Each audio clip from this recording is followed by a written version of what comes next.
Бүгінгі сабағымызға қош келдік. Жақсы көңілмен сабағымызды бастауға рұқсат етіңіздер. Отырыңыздар.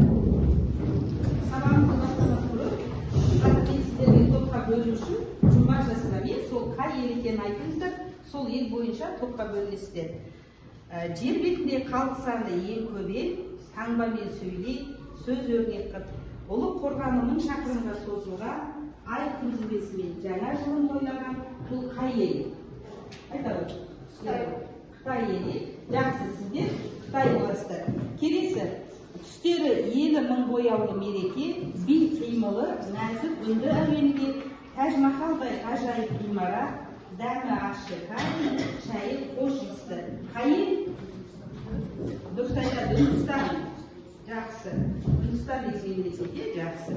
Келесі, кең дала еркіндіктің мекені, домбырадан төгілген күй әуені, алтын адам тарихтың айғағы, наурыз халықтың ұлы тойы, бәйтерек болашақтың үміт символы, қонақжайлық жүректің сыйлығы, бұл қай ел?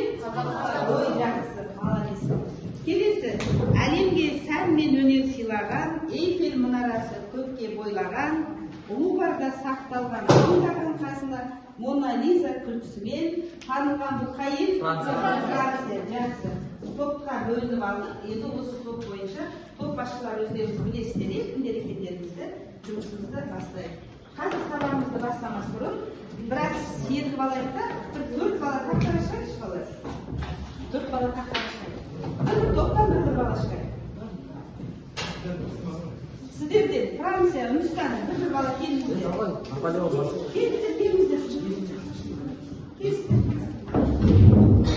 Үндістан келіңіздер. Бөлім. Енді қазір бұлар тақтада викториналық сұрақтар мемлекеттер көрсетулеріңіздер ақырына. Бір 4 мемлекет көрсеттерсіңіздер, сұраққа жауап бересіздер де. Ералы, көрсті ғой. Азиядағы ел. Азиядағы Үндістан. Негізі Үндістан дұрыс, бірақ мына жерде жауап қате көрсетіліп тұр екен. Үндістан. Келесі. Жапония. Жақсы. Келесі сұрақ. Пиреней түбегіндегі мемлекет. Айсұлтан. Пиренейдегі мемлекет. Жақсы. М әрпінен басталатын ел.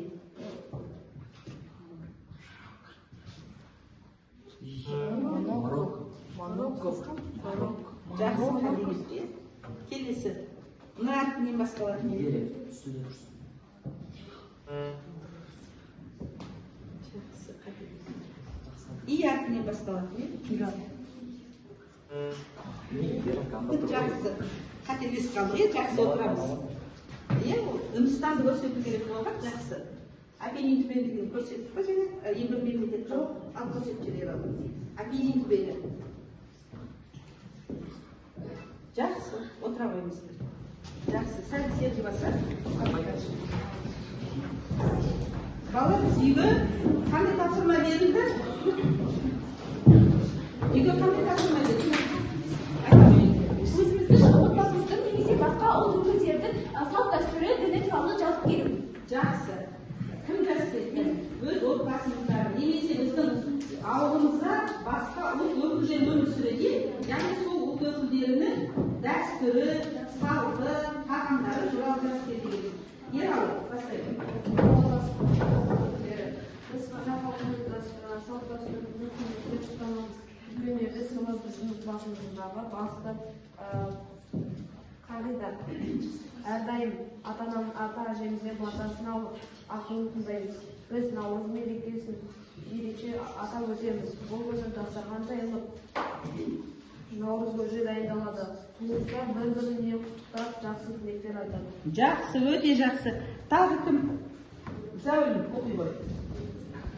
Қытай халқының мәдениеті негізінен конфуция ілімі. Ол үлкендерді құрметтеу, ата-ананы сыйлау, тәртіп пен жауапкершілікті сақтауды үйретеді. Адам отбасынан алған тәрбиесін қоғамда көрсетеді. Сондықтан қоғамдық тәртіпте заңды орындауда қатаң сақталады. Қытайлар ұлттық мерекелерін өз ұлттық киіммен және ұлттық тағамдарын жасап қарсы алады. Көбінесе қытайлардың буддизм, даосизм және конфуция діндерді таралады. Жақсы, әні оқи қой. Дүнгендер тарих жағынан Қытай жерінде шыққан мұсылман халық. Қазір олардың бір бөлігі Қазақстан, Қырғызстан және Өзбекстан елдерінде тұрады. Олардың әдет-ғұрпы ислам дінімен және шығыс халықтарының дәстүрлерімен тығыз байланысты. Дүнген халқының үлкендерді құрметтеу өте маңызды. Үйге ең алдымен жасы үлкен адамға сөз беріледі. Қонақ күтуден ерекше дәстүр саналады.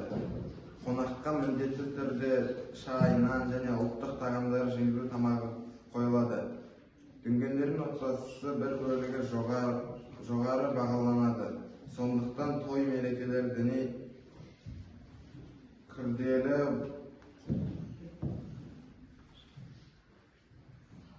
барлық туыстар жиналады. Жақсы. Өте жақсы. Дүнгендердің әңгімелерін білген ерекшеліктерін ал Дархан, қай елді жазып келдіңіз? Мен басқа ұлт өкілі шешендер жайлы жазып бердім. Шешендер солтүстік Кавказда тұратын байырғы халық. Негізгі мекені Шешенстан Республикасы. Ол бірақ Ресейде орналасқан. Ал астанасы Грозный. Олардың діні ислам. Дін олардың өмірінде үлкен маңыз алады. Салт дәстүрлері, үлкенге құрмет көрсету, қонақжай халық. Отбасының туыстық қатынас ерекше бағаланады. Тірі шешен тілі нақ Дағыстан тілдер орнында жасады. Табиғаты таулы аймақ, табиғаты өте әдемі. Таулар, өзендер, ормандар өте көп. Жақсы, өзіңіздің көршіңіз шешен. Араласасыз ба? Жоқ, қатты емес. Қалай тілдері қалай сөйлесесіздер көршілеріңізбен? Орысша сөйлеседі ол кісілер. Жақсы. Сіздер айта өтіңіз. Болгария оңтүстік шығыс Еуропадағы Балқан түбегінде орналасқан.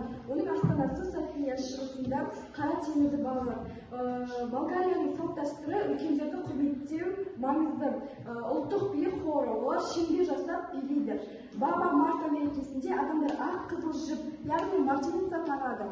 Ұлттық тағамдарына баница, ірімшік, қосылған шопска салаты, қарақұр, айраннан жасалған суық сорпа. Ұлттық киімдері әйелдер кестелі көйлек, алжапқыш, орамал киеді, ал ерлер ақ жейде кең шалбар киеді.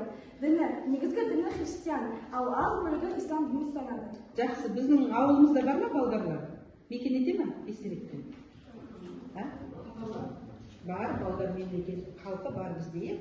Жақсы, ерсізде санысыз ба келді?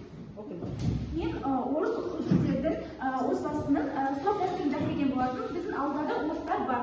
Орыс отбасылардың көпшілігі христиан православие дінін ұстанады. Олар үйлердің бұрышына иконалар қояды, оны қасиетті бұрыш деп атайды. Үлкен мейрамдарда шіркеуге, храмдарға барады. Олардың балаларға шоқындыру рәсімін жүргізеді. Олардың негізгі салт дәстүрі үлкендерді құрметтеу, үйде бірге тамақтану. Жақсы. Тағы да бар ма балалар? Жас келгендер оқи қоясыз.